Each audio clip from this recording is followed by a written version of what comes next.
If you haven't already turned there, go ahead and turn to Colossians chapter 1. I want to read the context and build on it then more. This is an introductory setting, but one of the things that fascinates me about letters like this, and remember, Paul was in prison when he was writing this letter, this as well as the letter to the Ephesians.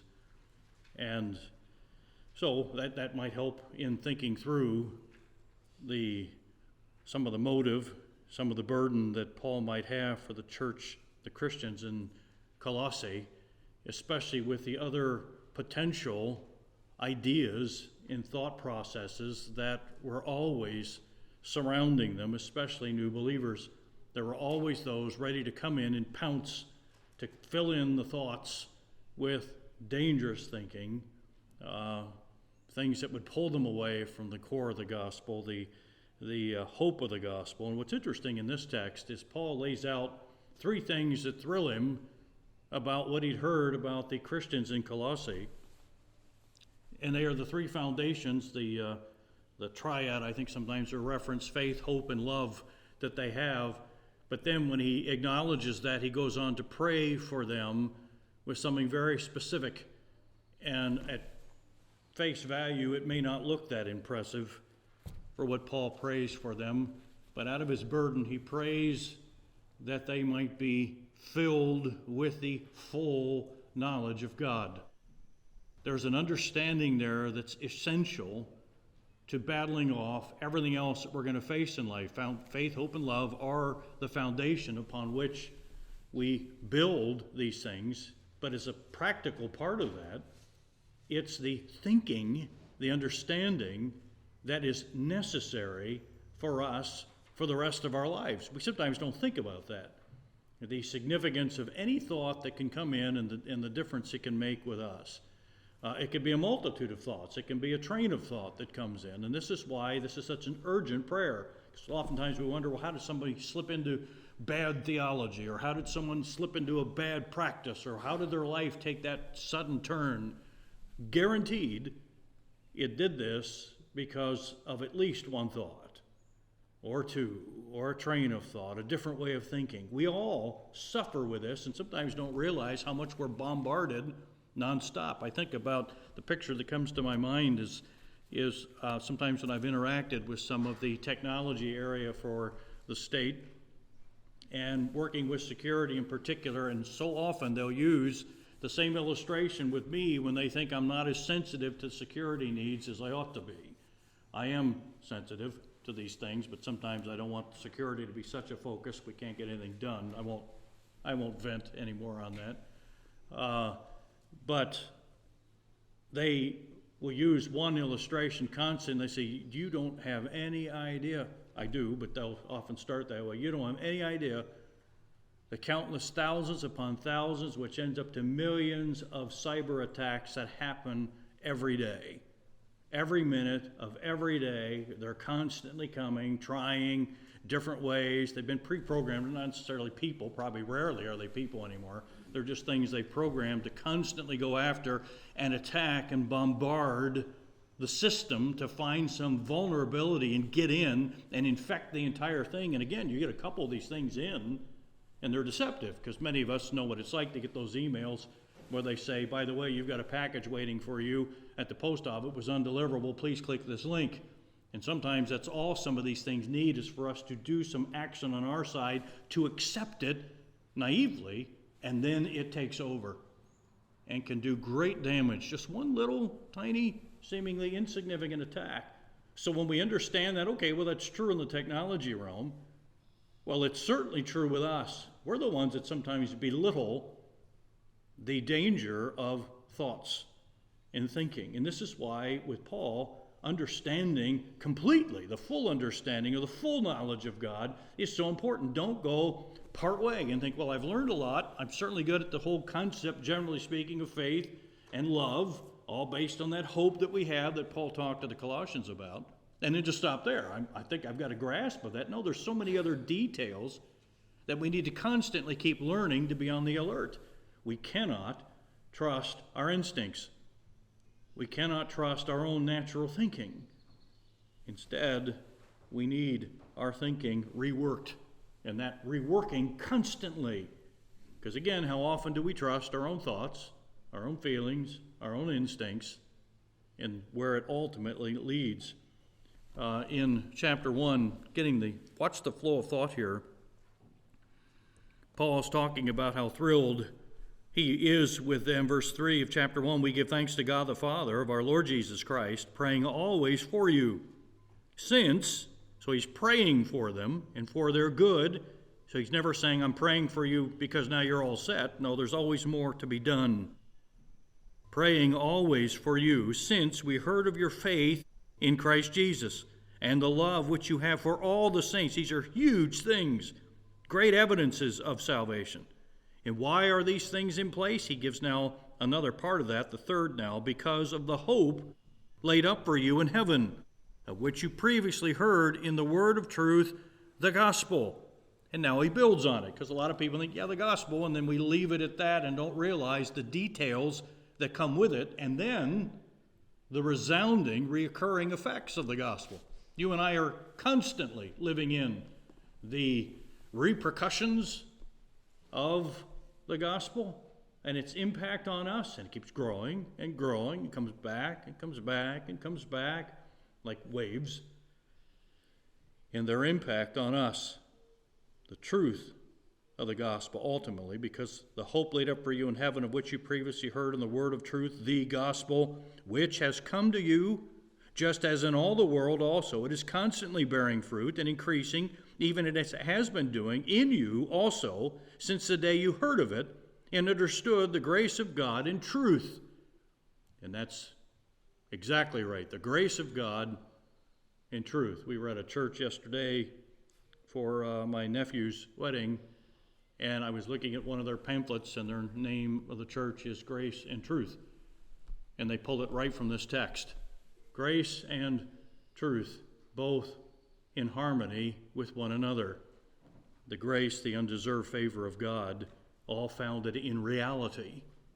This is what we need to come to learn, and this is why it needs to, as my dad used to put it, saturate our thinking with this. Because it's our thinking that controls our lives and everything else attached to it. So he goes on, just as you learned it, this gospel from Epaphras, our beloved fellow slave ultimately, who is a faithful servant of Christ on our behalf. And he also informed us of your love in the Spirit, that this is genuine. For this reason also, since the day we heard of it, we have not ceased to pray for you. So he's praying again for them.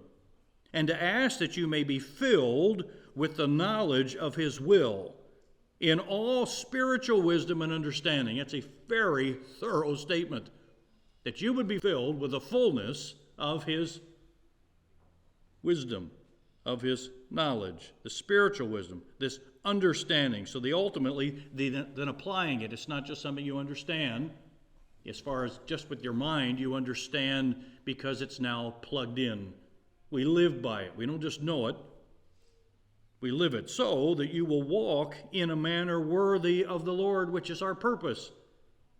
And if we lose sight of that, then we've lost sight of our fundamental purpose as a believer. I'm here to walk worthy of the Lord. And that is a high calling that we should never belittle, so that you may walk in a manner worthy of the Lord to please him in all respects.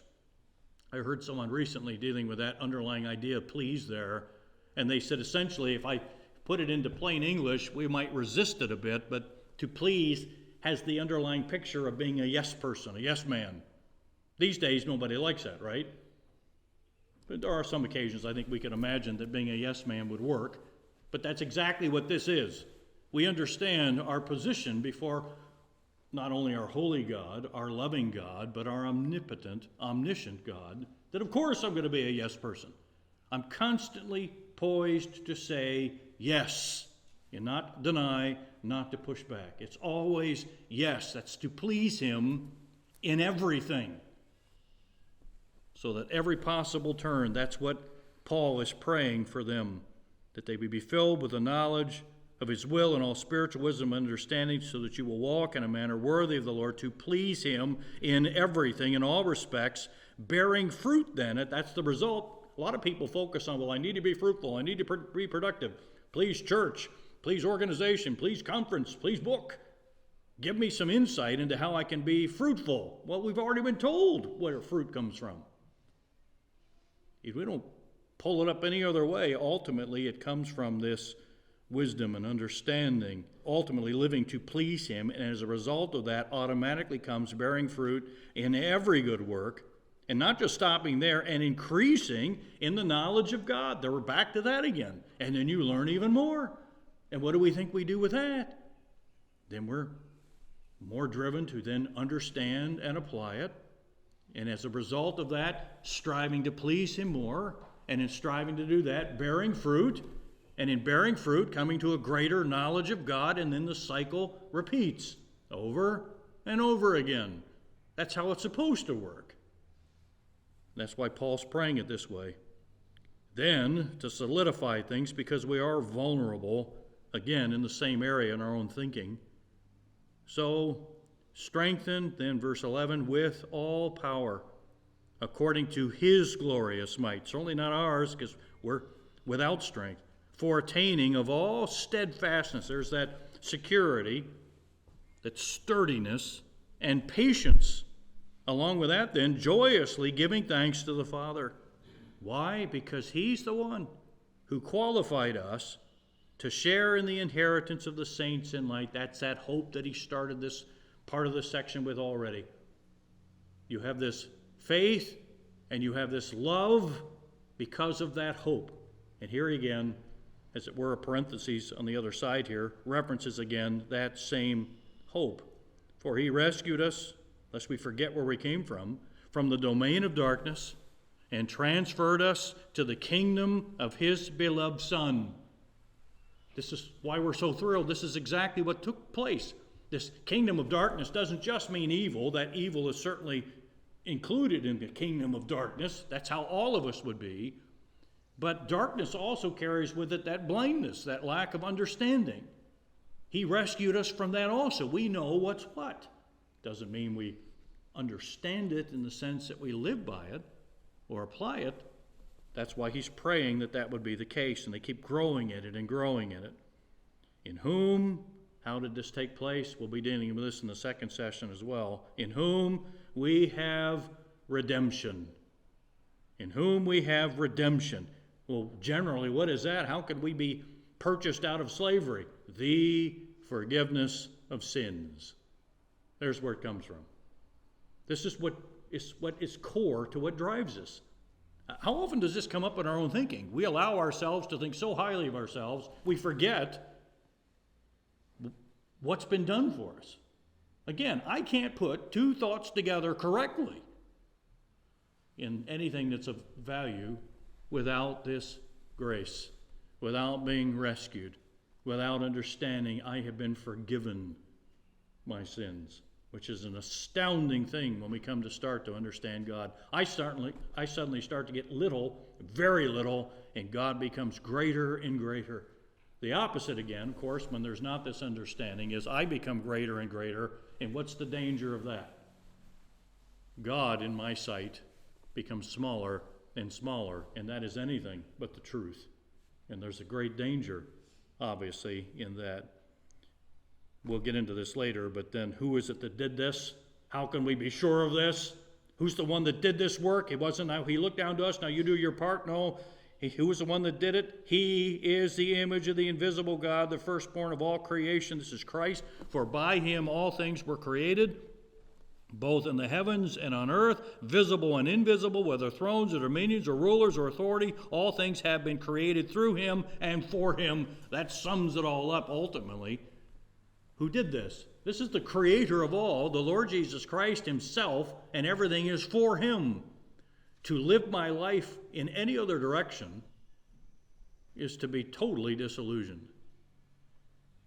We don't ever want to go down that path. That's why Paul is praying what he's praying for these Christians. So this is a big deal. We may think, well, I think I've learned a lot.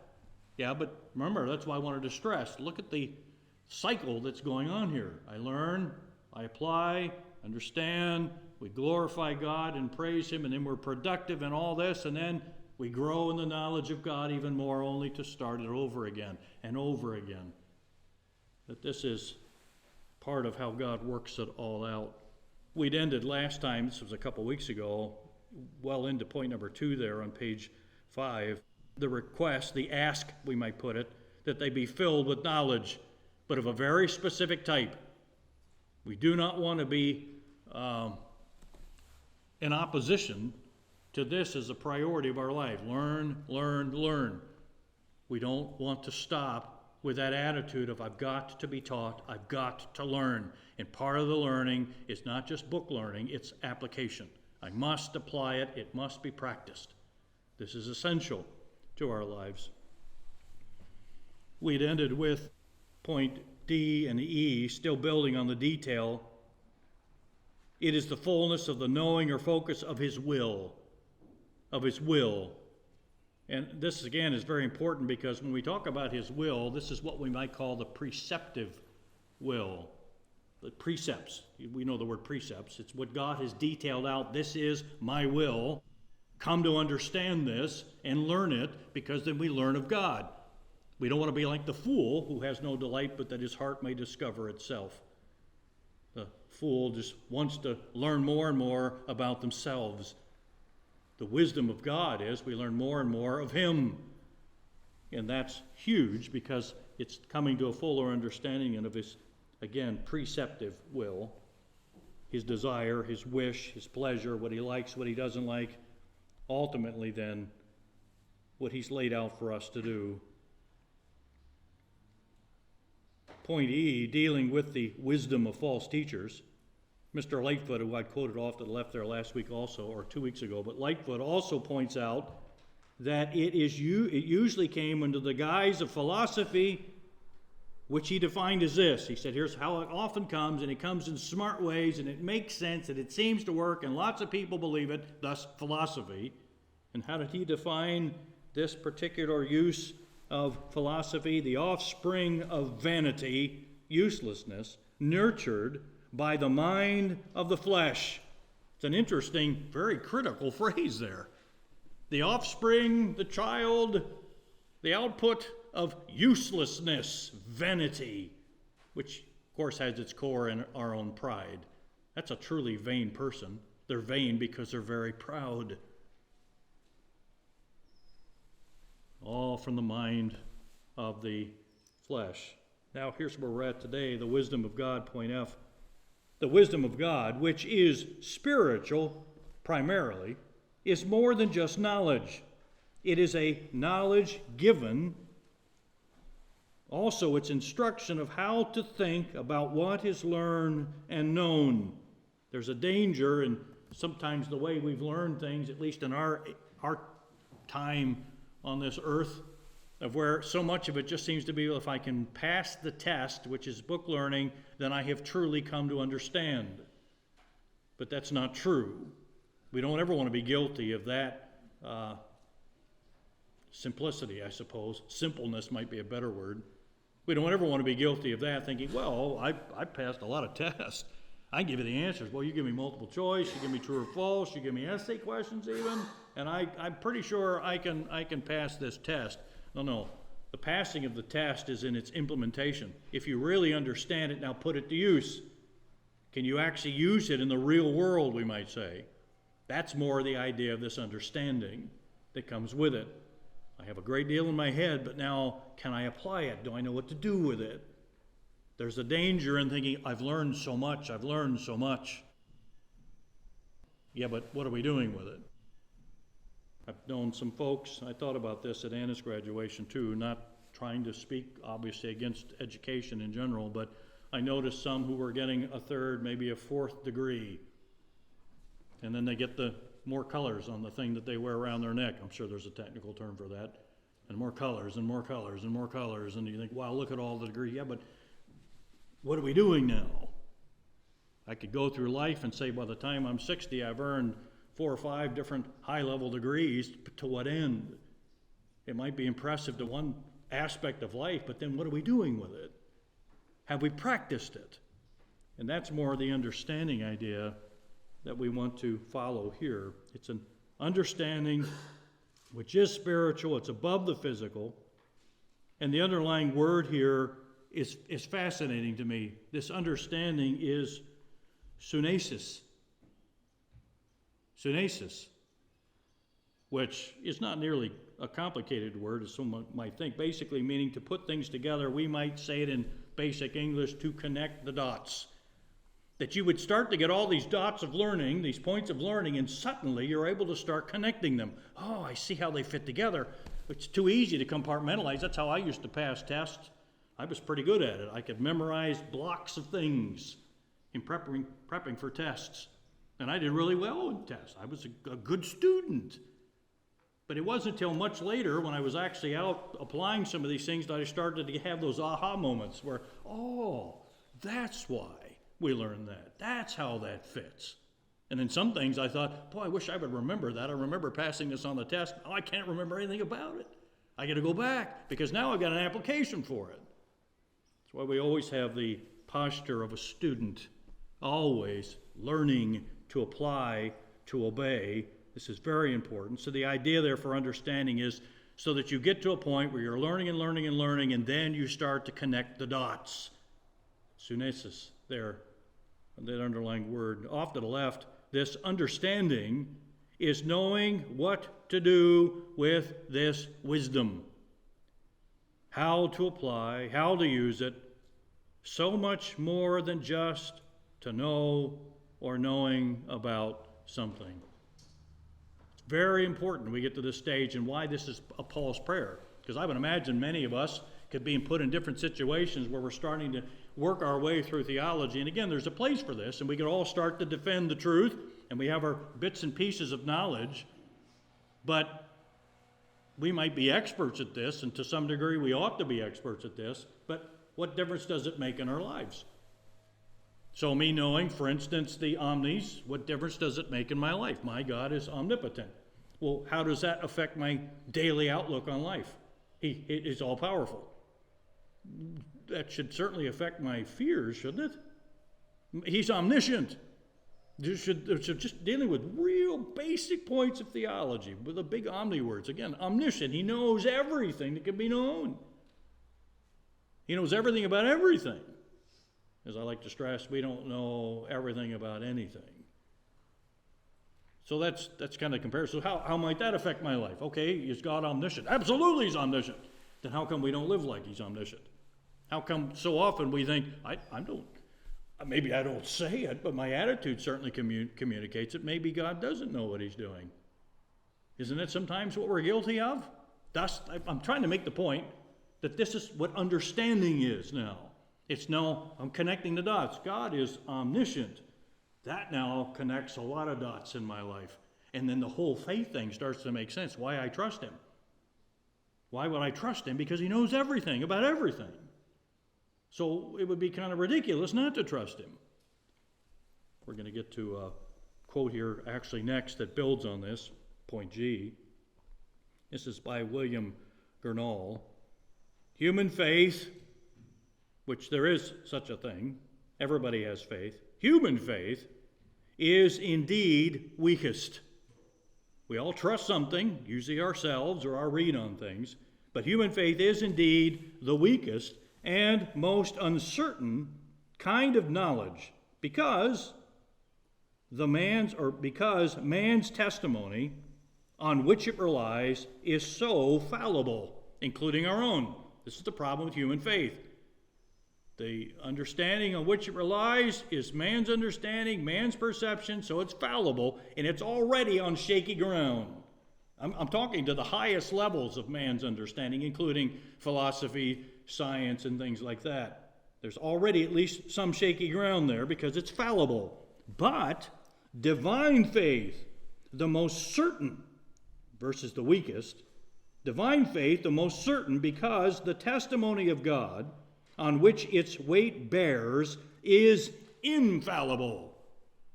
Again, there's an impact on omniscient. Is God omniscient or not? We can't have it both ways. Well, yeah, kind of, but maybe not. It doesn't work that way. He's either omniscient or he isn't. And if we say he isn't, we're in huge trouble. We've already thrown just about everything away. Well, say, well, okay, I can't do that, so I'm going to say he's omniscient. Well, then, how can I possibly live so often the way I live? How can I think so often the way I think if God knows everything about everything? Well, that would be futility. He goes on, it's infallible, the divine faith. One who cannot deceive, speaking of God, because he is truth itself, nor be deceived because he is wisdom itself, so that though faith be not reason, because a lot of people will say that, that's just one of the biggest criticisms you'll get in a philosophical debate. Well, faith isn't reason. They'll say that in so many ways. Faith is just faith. You're trusting something. So Mr. Cornell takes this on. Though faith be not reason, yet to believe what God saith is true, there is the highest reason. I love that connection. Well, there's actually the highest reason of all. Above all your knowledge and your understanding and your experience and your trust of your own read on things, to trust God, that is the highest possible reason of all, even though you can't answer all the skeptics' questions, even if you're self at some time is a skeptic. So often we like to think, well, if I can't answer every skeptical question, including my own, it must not be genuine faith, but that's not true. Faith at its core is to trust God and His read without having to understand God fully. Nobody does. And yet you'll find a lot of people that say, well, yeah, that's true, and then they'll go on to try to excuse themselves for trusting their own read and for doubting God's. Well, but this is what faith is. I don't understand it. I can't make heads or tails of it. It may seem contradictory to me. The skeptical side of me says I don't have an answer that I can accept. Well, that's not authoritative. I don't know how many times I have to use this on myself. Why am I trusting my own thought? Why am I trusting my own read? I could make a human case for it. Well, I'm living it. I'm there. I see this. I feel these things, and I think it's based in reality. But sometimes we can be so focused on our perception of reality, we miss the whole spiritual side. That's why I emphasize this understanding, this knowledge is spiritual. It's above and beyond the creation, because there is more to life than this.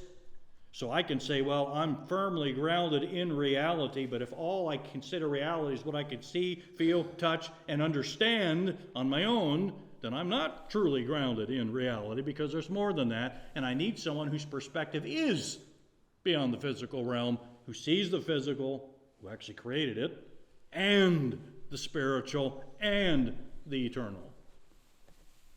Well, if that's true, which it is, then I would be foolish to think any other way. I'd be out of my mind, crazy, stupid, whatever word we want to apply. So of course Paul's going to pray this, because a lot of people, I fear, would be either, well, look at that, I want to have the same goal as the Colossians. I want to have that faith. I just trust God. I'm not sure what about. I suppose I should know more, but I just trust God, because a lot of people are that way. You just trust God, but trust Him how? What does He say? What are you trusting? They can't answer it, but they say, it doesn't matter, I just trust God. That's why it's interesting to see Paul push knowledge and understanding and wisdom, and he does the knowledge twice. Apparently it's a big deal. So faith isn't blind faith. It's an informed faith. It's an understanding faith. Okay. I guess it is far more important, and why Paul then would pray for the church at Colossae, because they won't just stop with the faith. And they say, well, I don't have faith only, I also love the saints, and I have hope. Okay, but you've got to build on this. It's not just some feeling or sense out there in a general category. I have faith, hope, and love. I'm all set. Faith is built on something. Hope is certainly built on something that we're told about, the inheritance laid up for them. So you have to know about that. That's where he says their hope is laid up. It's not just I'm just a hopeful person. What are you hoping against? I don't know, I'm just hopeful. Well, that doesn't mean anything. And yet we've got a lot of that going on these days, and people actually rely on that. I'm a loving person. Why? I just love people. Yeah, but why? What does love mean? How do you apply it? Are you sure you're a loving person? And do you love God? And what does that look like? And then, of course, hope, which is an expectation. Off to the left, this was Paul's prayer for the Colossian Christians. And so, it should be ours for ourselves. It should be ours for each other, our goal, our constant desire, so that we are working toward it. And we need it. None of us trusts ourselves. I won't do this on my own. I'm not inclined to do it on my own. I need to have this grace at work in me. So please pray for me to this end. I pray for you to this end. We even pray for ourselves to this end. Now, this is a good prayer. I need to keep learning and understanding. Why is it so many Christians walk off and desert the faith, as it were, or fall into some type of sin or something like that? Because they've given up being teachable. If you and I keep our teachable spirit all through lives, we have to stay humble. I'm always poised to be taught. But when we start to flirt with this idea, I think I don't need to be taught anymore, then we're in a dangerous situation. Very dangerous. Again, I've stressed this over and over again, and the older I get, the more I realize why my dad stressed it. The day you stop learning is the day you die. The point is, you're always going to learn. Always learn, and you're always poised to learn, and you're a humble student to always learn. Not just head knowledge, as we talked about, this is the wisdom and understanding knowledge, so it's applied. He builds on it, of course. He doesn't stop there. The purpose or the outcome of being filled with the wisdom and understanding. And what I find fascinating, there's 7 things listed here.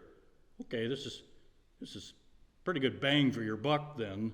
If you start at verse 10 again, what did he say? So in order that you will walk in a manner worthy of the Lord, to please him in all respects, bearing fruit in every good work, and increasing in the knowledge of God, strengthened with all power according to his glorious might, for the attaining of all steadfastness and patience, and joyfully giving thanks to the Father who has qualified us to share in the inheritance of the saints in light. You ever see that listing there?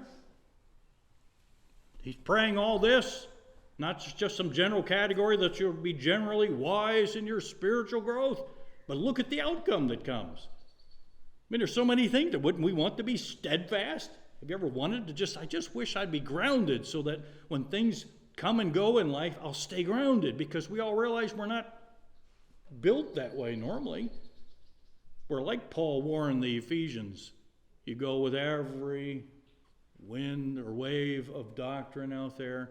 Everything comes and goes. Well, that seems good. I'm going to go that way. Whoa, now we're going this way because everyone else is going that way, and we're back and forth with every trend of thinking that goes on. No, I want to be steadfast. We don't change with the times, as the world would think is a smart thing to do. So there they are. These verses provide 7 active results. They actually take place. We walk in a worthy manner. Okay, that ought to be a goal, right? So many people presume upon the forgiveness and mercy and grace of God that they don't think, well, love so amazing, so divine, demands my soul, my life, my all. That's a fabulous verse in that hymn. Of course it demands it. Then why do we act like it's a surprise when we're slightly pushed in the direction of living faithfully like this, like the scripture lays out? Walk in a worthy manner, please the Lord. That's the other, to be pleasing to the Lord. That's the second. Third, bear fruit. Don't we want to be productive? Should that even be a question we ever have to ask? Do we want to be productive? I think most people know the answer. Well, yeah, I want to be a fruitful Christian. I want to be productive. Obviously, it's why I'm here. But, we might say in our own attitude, I define the fruit. I define the productivity. No, it doesn't work that way. I know it certainly doesn't work that way at work, unless you've got a really unusual circumstance at work. You go into work and say, well, boss, here's what I'm here to do. Here's what would please me today. Here's what I want to get done today. This is my objective. And the boss says, wait a minute, it has nothing to do with why our company exists. Too bad. I'm going to do what I want to do, and I want to be fulfilled by the end of this day. And the only way I'm going to be fulfilled at the end of this day is if I do it my way, then I define it, and I'll even give you numbers. Look at these 15 things I did today. Yeah, but they have nothing to do with why we're here. You would think, well, that's insanity. Well, yeah, that would be ridiculous. They have nothing to do with why we're here. It seems like we ought to be thinking about that in our Christian walk. What am I doing? Well, I'm doing what I think pleases the Lord, but does it please the Lord? I think I'm being obedient. Are we really being obedient? Is it our definition of obedience? Here's how I want to serve the Lord. Is that how it works? No. This type of thinking, probably not new, but it certainly seems to have laid hold of the thinking of so many churches today. Bear fruit, be productive, increasing in the knowledge of God. There it is again. So we don't just learn, we learn again. And then what do I expect to come again? I learn again and learn again. It never stops. That shouldn't be drudgery. I don't mean to make it sound like, oh, great, I'm never going to stop being a student. No, we're not. Let's celebrate because we get to not just learn. Again, I think this is one of my problems with a lot of the school's approach to things now. We learn, but I need to be applying. I need to be putting things to practice as I'm learning them.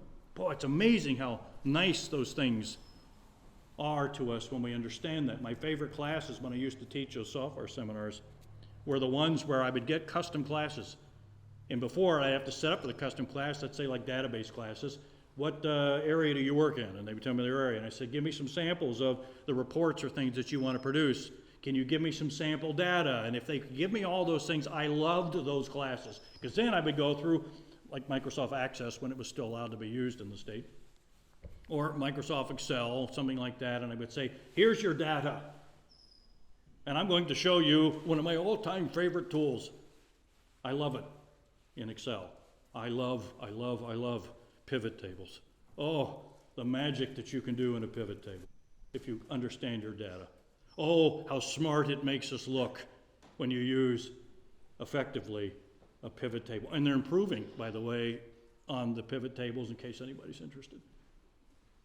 And you go to a class, and I remember I used to teach pivot tables to the normal classes that were coming through, and I think we taught it in advanced Excel or intermediate Excel, and I would teach pivot tables, and you'd watch everybody's eyes gloss over.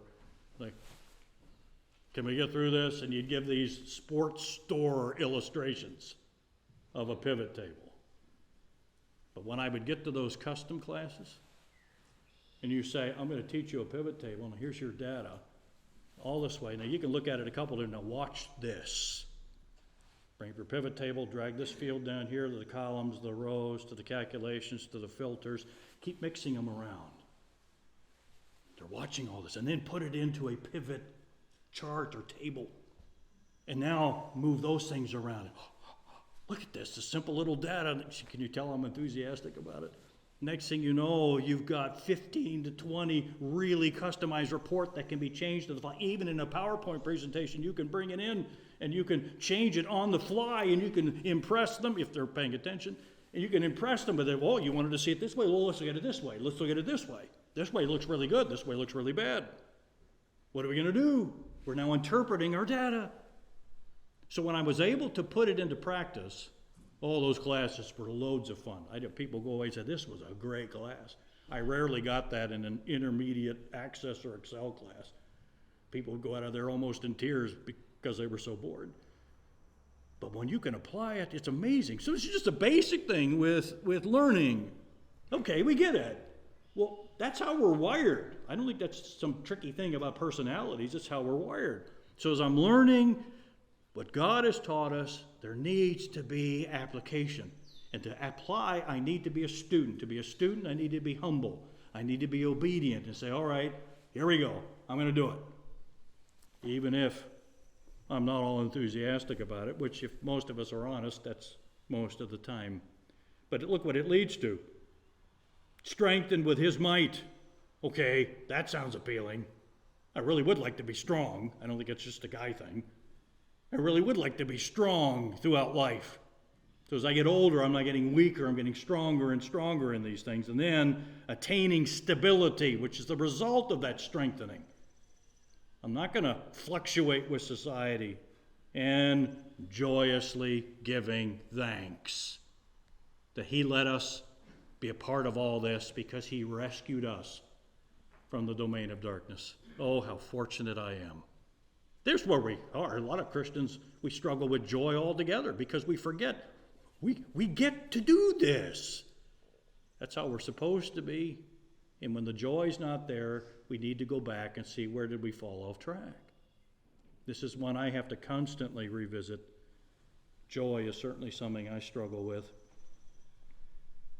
Point A, the results being a worthwhile life, which I think most of us would say, yeah, I think I want a worthwhile life, but I don't want it based on my own standard. Sometimes I'm either too critical or I'm too easy to please.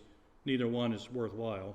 The results being a worthwhile life, full of unending purpose at every possible turn, even the areas where I don't know the purpose of it, there's purpose in it because I understand the God who controls all these things. That's wonderful because a life without purpose is a very depressing life. But we're the ones that think we are here to define or see purpose. But that's not up to us. God does. I'm here to be obedient, faithful, submissive to whatever he gives, and then finding my joy that in every possible turn there is purpose, full of unending purpose, with the fulfillment of knowing we can please God. That's a thrill. We can actually be pleasing to God. That's the point. We can please God and are pleasing to God.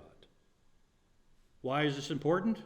Because here's a fundamental of life. We are wired to need to be pleasing. To be pleasing. You ever had a boss at work you can't please? You ever in a situation with someone you just can't please? Or worse yet, you ever been in a position where you can't please yourself? Some of us camp out there quite a bit. And then we're all down. Well, I'm really down because I haven't pleased myself, let alone please somebody else. But ultimately, to actually be pleasing to God, my posture is one of learning, understanding, trust, submission. All of that is pleasing to God. Oh, absolutely. We see that in Hebrews 11. A lot of people know the verse. Without faith, it's impossible to please him. And then we act as though I hate faith. I don't want to be in positions of faith because to live by faith requires some type of contradiction to myself and my own natural understanding. So we're wired to be pleasing. That's why we need this. Off to the left, it is natural to try to please, but we naturally set our sights on people. Which, by the way, the problem with setting our sights on pleasing people, that's setting our sights way too low. I know that doesn't flatter humanity. But that's the problem with trying to please people, including ourselves. Our sights are set way too low. I want to please, think how arrogant humanity would think. I want to please the creator of the universe, the Lord of all. I want to please him. Most people would say, I don't even think he notices you. You don't know him then. You don't know him. He's infinite in his understanding. So yes, he knows every detail about me. Even with all the billions and billions of people. He knows every detail about me. It's why we love Psalm 139. Texts like that. So why is it key? Because it results in a life of productivity. It's a life that's useful.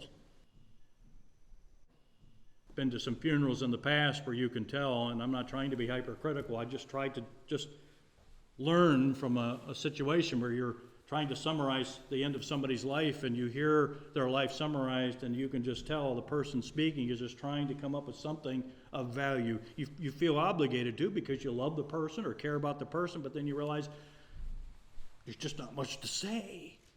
Don't you feel bad about that? And doesn't it, if you've ever allowed your mind to go there, to stop and think, wonder what could be said at my funeral? Not that it matters that what people will or won't say, but I will give an account of what I've done before the Lord. So I want my life to be useful, full of purpose. Point C, it also results in a life of the greatest of insight. Well, that sounds like a good goal. It results in a life of greatest insight, building strength to face all the challenges of life with a might that is infinite. Mine's not infinite, but his is. Strengthened with his might, Paul said. Well, okay. Is that just some grandiose thing that Paul said that we all think, well, that would be wonderful, we've got it, but we really don't? There's way too much of that thinking in Christianity these days. I have all the power of God at my disposal, but we really know we don't. Really? It's almost how you would think we could translate that, because look at all the things that constantly conquer us because they're too big for us and we're too weak. Well, then why would Paul use phrases like this? This is why he wants us to come to an understanding, to the knowledge of God, and a full knowledge of God, so that we'll realize I actually do have it. It is at my disposal, not to do magic tricks or to levitate cars or buildings or whatever. No, that would be such a waste of time. That is no use. But to actually see things conquered, like super powerful thoughts that would take my mind over, the conquering of sin. Mankind has no idea how to do this. Have you noticed how many people are finally coming to admit in society that they can't even control their own thoughts? That's an impossible battle? It comes in addictions, it comes in thinking, or their emotions, or whatever in life. But they get to the point where they think, well, I can't control my own thinking. Now, we could be on a high level, first to step in and say, number one, you're right. We can, but they can be controlled. They can be controlled. And then you start to connect some dots, like you start to think, okay, wait a minute. So when Paul even said, taking every thought captive to the obedience of Christ, that seems like that's connected to that whole concept. And suddenly, the more we start coming and understanding, we look at all these other texts that used to be just flyover text or text that we thought, well, that sounds nice, but I don't see any use for it. We start to connect more and more, and this describes getting older and older in the faith. I connect more dots, and more dots, and more dots. That's that understanding that Paul was talking about there. That full understanding where things start to be connected. That's my desire. I don't stop. I never reach a point where I think, okay, I've connected enough dots. It's time now to let people bask in my wisdom. There's too much of that going on in our churches. Look how smart I am. I've connected all these. Yeah, but there's an infinite amount of dots still to connect. Keep up. Don't stop now. Keep going. Keep learning. Keep being a student. And watch the cycle repeat over and over and over again. And then when we step foot into eternity, we're already being practiced for what's going to go on for the rest of eternity. And it'll be wonderful without the distraction of a sin-infected world.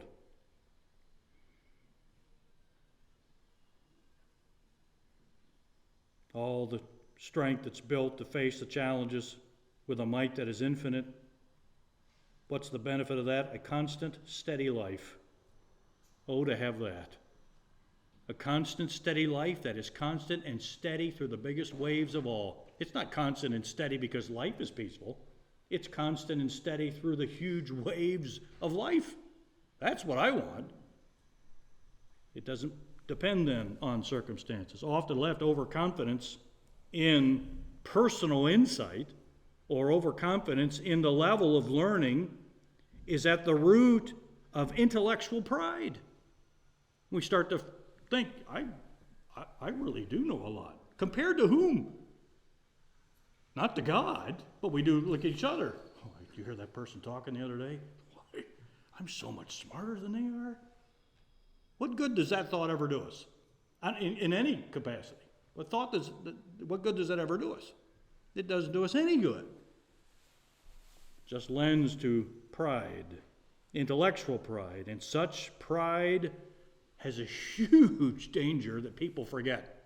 This is not a profound point that you're all going to then marvel at my wisdom. This is like a, well, yeah, point. What's the problem with intellectual pride? It stifles learning. Right? Aren't you proud of your knowledge? What do you need to learn? Actually, we get angry at people that try to teach us. Someone's going to come up and teach me something. I already know it. We all know what this is like, don't we? This is why Paul keeps repeating this. This is the genius of this introduction. Learning, understanding, the applying, the results, learning, understanding, the applying, the results, learning. Now I'm making it sound like a drudgery, aren't I? I should have made it sound more enthusiastically happy, because it is. We're the ones that make it drudgery, and we shouldn't. Just a couple more points here. All of this, as Paul points out, resulting in excited gratefulness. Excited gratefulness, which is what our lives should be characterized by. We are the last people that should ever be ungrateful. There's no reason ever for us to be ungrateful. That's the point Paul makes here as he's wrapping this up in this list. Joyously giving thanks to the Father who's rescued us from the domain of darkness. How did he? And we know how he did it. Well, when does that gratefulness wear off? Well, it doesn't. We are living results of its ongoing effect, its ongoing benefits. All of this resulting in excited gratefulness, steady contentment, not grounded in life circumstances. I'm just listing out my dream scenario, which is not so much a dream as much as it is what we're looking forward to as we grow. Steady contentment, not grounded in life circumstances, but grounded in knowing He is above all unstoppably at work in all things. That's the one we serve. I can't even stop Him. I can't. He's always faithfully at work in these things. So what are they? We're going to build on these. This is a wonderful list. This is a foundational list. This was Paul's prayer for this group in Colossae. Filled with knowing God's will in order to live out life in a worthy manner of who He is. This is a fabulous way to start. This is where we'll stop, but we just hit a couple more points in it, but this is our goal. When's the last time we felt this drive? I need to live today worthy of the Lord, worthy of Him. That should be what I'm striving for. Sometimes it may not even cross our minds. Living in a manner worthy? Of course, living in a manner worthy. It's like someone in the military, live up to your uniform. You're in uniform, you've got all these expectations on you. Live up to it. You represent someone else, not yourself. And that's very important.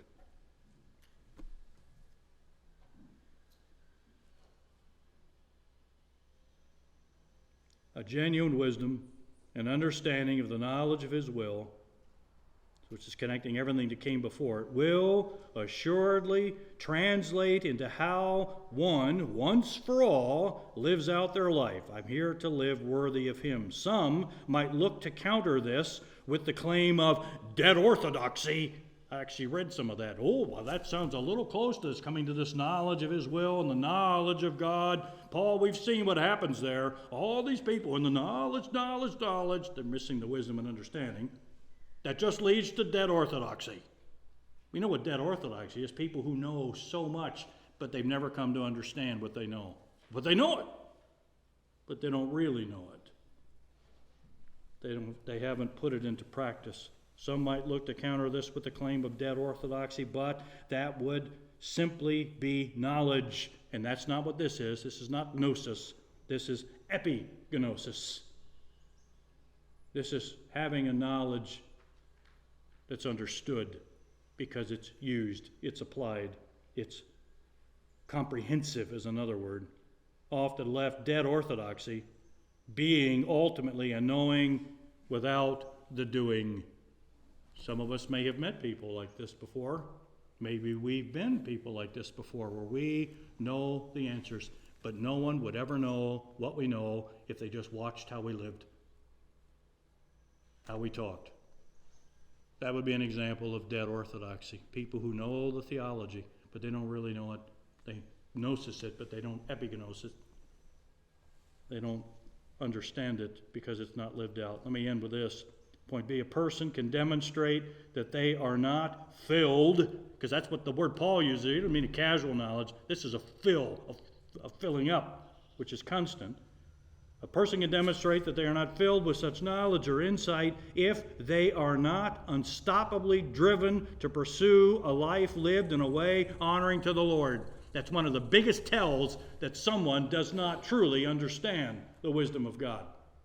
And one of the tells is because they're not driven in their daily life to be worthy, living in a manner worthy of the Lord's name and what he's done for us. Someone who's lost sight of that fundamental drive in life demonstrates they really need to keep learning and understand these things. That's the idea here. Those living a life casually honoring the Lord, and no doubt there's a lot of them. Boy, I honor the Lord when I'm not fanatical. I don't want to be one of those people. Imagine that, those people that are just freaks. I mean, it's like everything is the Lord's stuff. See how you can say it that way? And people are like, yeah, none of us. Oh, of course we honor the Lord. We do. No, this is comprehensive. This is across the board. Those living a life casually honoring the Lord and neglectful of growing in it actually demonstrate they do not truly know the honor and glory of God. How could we ever cheapen his name by living casually in his name? By treating day-to-day life as well, this day is not important. Sunday might be important, and some other day when other people see me, that might be important. No, there is no casual day in living in a manner worthy of the Lord. Always on guard, always conscientious of these things. This is core to Paul's prayer for this group. I wonder how many people, if they actually understood this, would think, this is a terrible way to start. You're going to discourage these people, Paul. That's putting on an awful lot there. Actually, no, this is normal. This is basic. This is, of course, the desire then that we have for ourselves. And we'll build on this because it's interesting to watch. When I studied this through some weeks ago, watching how this builds and then becomes cyclical again. Keeps growing. This is an excellent prayer, excellent text that we'll keep delving into here in the next few weeks. Let's pray. Father, thank you. Thank you for your servant Paul and Timothy praying for these Christians and letting us see and understand what this prayer was. Oh, Father, that this would be our drive, our focus, our desire to be constant, humble, submissive students, learning, fully trusting the results that are laid out here in this text. Please, Father, let this all be a part of us so that we are steady, grateful people. The more we come to understand you and connect more and more of these insightful dots of greatest value. So, Father, we pray the same prayer then for ourselves. It's in Jesus' name we ask it. Amen.